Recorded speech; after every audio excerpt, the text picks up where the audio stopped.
everybody! Welcome to the 101st edition of John News. My name is John Whitman, and I'm coming to you from Chapel Hill, North Carolina. I'm here at the Lincoln Center, which is where my school superintendent has her office.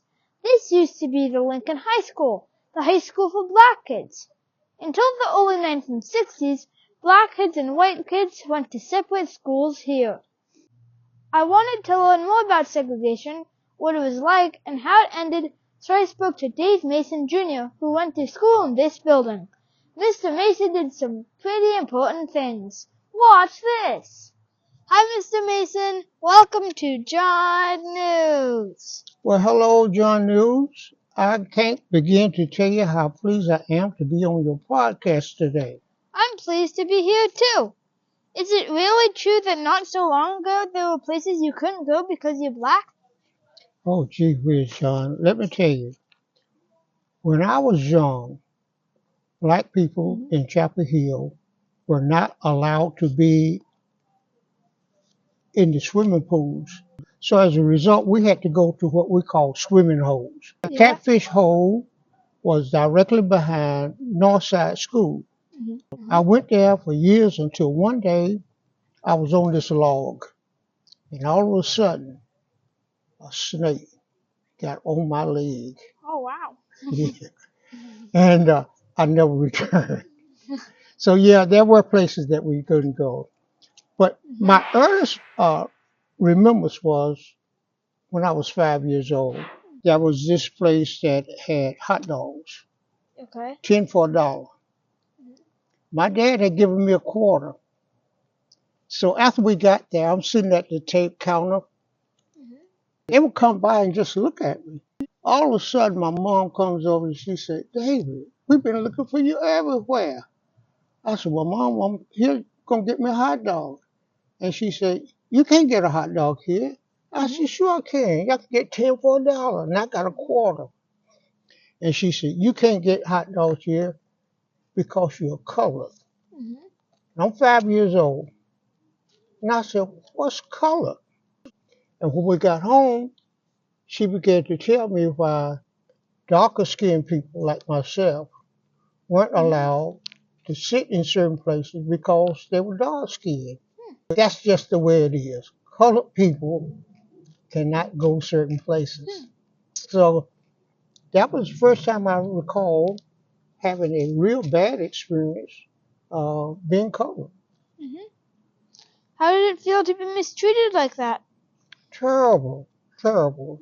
Shortly after the sit-in took place in Greensboro, where you had 4 individuals who had decided that they would go to this place and sit down and demand to be served.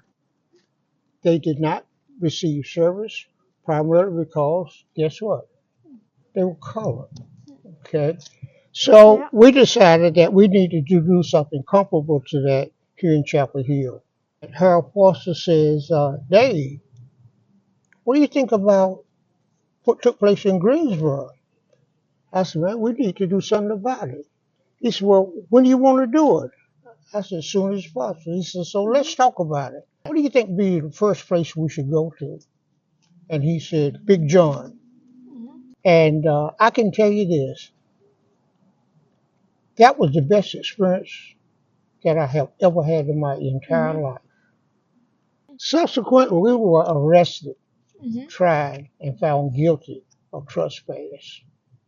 Okay. Our lawyer, Floyd McKissick, said, "Your Honor, the only reason that these young men are here being found guilty is because they're black."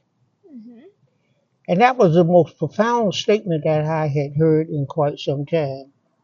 Things have changed a lot since then, but can they still get better? Yes, they can. And I look back at the civil rights movement, and I see how Martin Luther King was inspired by the woman who refused not to get off the bus in Alabama. It's inspiration like that that people need. Yeah. And you, I think, are one of the ones that's going to do that. Woohoo. What can a kid like me do to help? I think, John, if you just continue to do what you're doing, I'd like for you, once you encounter an individual, a white individual, that says that they dislike or they demonstrate that they dislike black people because of their color, ask them to give you a rational reason as to why. Okay. Please do. Okay. And once you find one person that gives you a rational meaning, please get in touch with me. Okay, I will. No one will give a rational reason though. What a great conversation. Thanks for being on John News. Well, thank you so much, John News. I certainly appreciate being here. Bye. Bye. And that's the good news. Until next time, this is John Whitman signing off from John News. Click the like button and subscribe to my channel. Do it now! Liking my show and subscribing to my channel are the keys to world peace. So long, everybody. Bye!